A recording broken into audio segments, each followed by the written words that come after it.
aren't, because I don't think you've gotten one right in 2023. I got it right. You just stole Brew's last week. The Ravens was mine, and he took mine from the PS report. No, that was 3 hours with the all 22. You think Brew is listening to you on Simmons' podcast? Yes, right after 7 and 10. Odd couple, 7 and 10. We start with the nobody's going to want to play them Browns. Flacco throws for almost 300 yards and 3 touchdowns in the first half. Here's C.J. Mosley on his old teammate. Everybody always joked, even in Baltimore. Was he elite? I didn't know people were joking in Baltimore. That kind of hurts. He's showing it. I told him after the game, it's crazy to hear the Browns fans screaming, Flacco, Flacco. That was pretty wild to me. So, Brew, are the Browns a dangerous team? Is who dangerous? Are the Browns a dangerous team?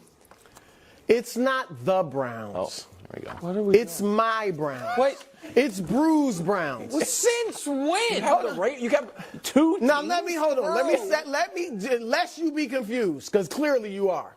I am sticking with my AFC pick of the Ravens. Oh, no good. question about it. Okay. But according to the geographic domain clause in the bylaws, That's true. I've got dibs on the Browns. All right, That's true. You got the Chiefs because you're from Kansas City. You got the Patriots. You're from New England. Yeah. I've got the Browns because I'm from the land. Yes. All right. So also from Iowa. Yeah, I mean, And look, Cincinnati it's not and my Louisiana. fault I moved around a lot. And That's just upstate that's New York. the luck of the draw. All right. So right now the Browns, if and when there's a time to gloat, I will have that right. I just want to let y'all know. Okay. All right. So my Browns. Now, how dangerous are they?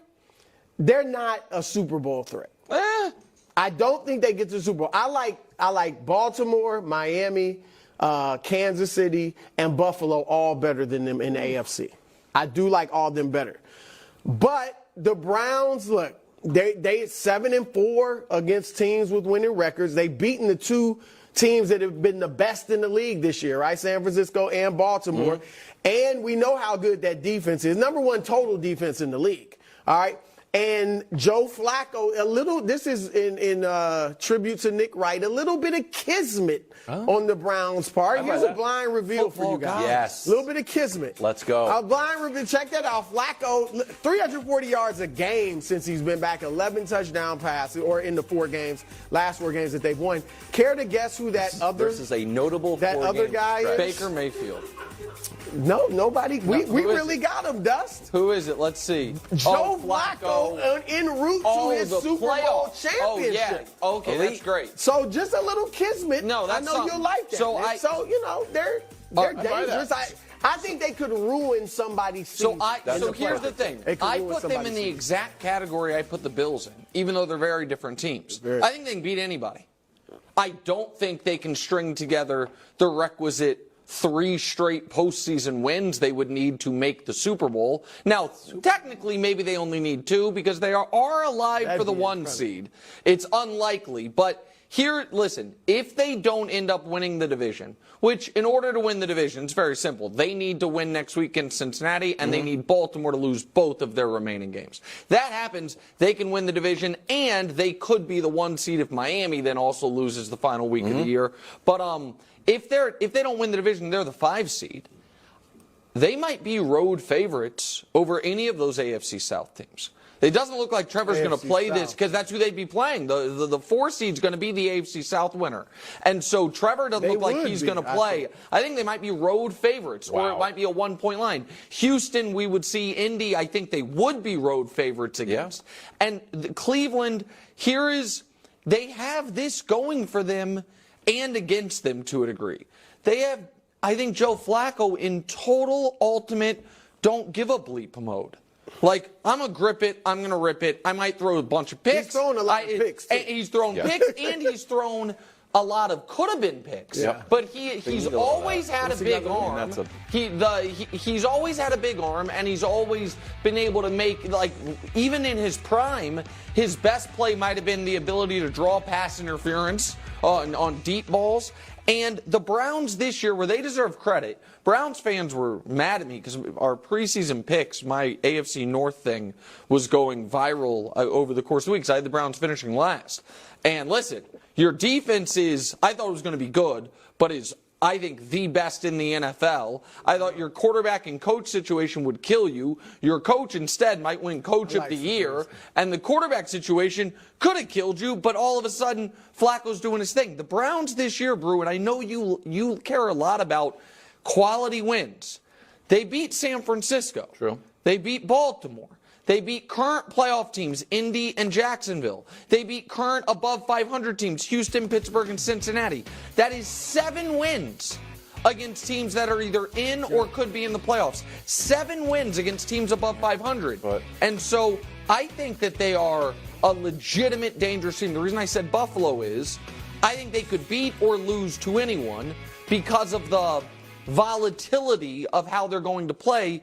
I think the defense will be a standard, but I think Flacco could throw for 300 and Flacco could lose you your first playoff game. Yeah. I'm going to steal a line from Broussard right now. I got Flacco's on pumpkin alert. Oh, I disagree. You don't think he's thrown for 300 yards in the last 4 games? You think this is going to keep going, or he's going to turn into a pumpkin? Here's his numbers. That's fair, Wild. During the 4-game win streak, he's first in yards per game. He's first in touchdowns per game. He's first in teams points per game. He also has 7 interceptions during this winning streak. And the teams that he has beaten, the Jets, who have a good defense, we've been saying that even though they've been getting lit up. A C.J. Stroudless Texans team that will allow you to put points on the board. The Bears, and then Jacksonville. I want to be part of the Flacco party.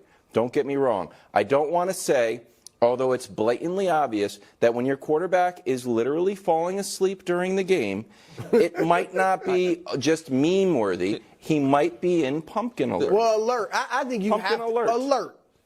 Has to be on pumpkin alert. Here's the only reason that I push back. I don't think they need that level of production to win playoff games. I think they have an argument, as strong of an argument as anyone, as Baltimore's, Kansas City, San Francisco, that they have the best defense in football. I think they do have the best defensive player in football. So I would agree with you guys. And they have a strong run game. Say it again. They have a strong run. Yeah, and so they don't. It's not like the Bengals with Browning, where the defense was bottom 5 and they needed him to be great in order to win. Right. I don't think they necessarily need that. So that, remember, they were 5-1 with Deshaun Watson, who wasn't playing great, but they were 5-1. So he's probably going to come back to earth. The question is, can they overcome it? Again, they can ruin somebody's season. Wilds, I thought, can we spend 60 seconds on the Jets real quick? Sure.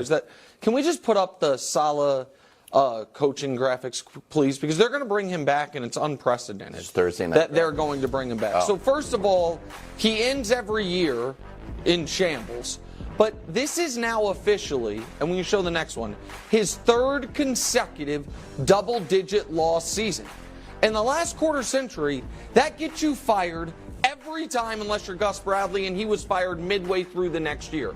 The fact that they are, and some of those guys, the reasons they got fired despite the fact that they had gone to a conference championship game with that coach, that they had had a 10-win season with that coach, that the idea that Robert Saleh's job is safe because Aaron Rodgers likes him, it's beyond belief to me.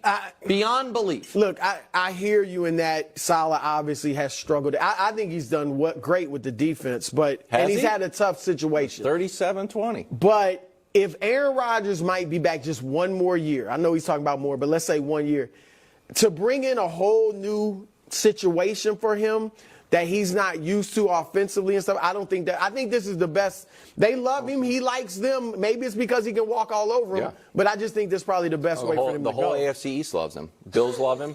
Patriots love him. He's got 3 divisional wins in his career. Dolphins love him. I don't think he's won on Thursday night. I think he's 0-6 on Thursday. Thursdays and Fridays, yeah. Short weeks, which usually have to do with coaching. Not great. Not great.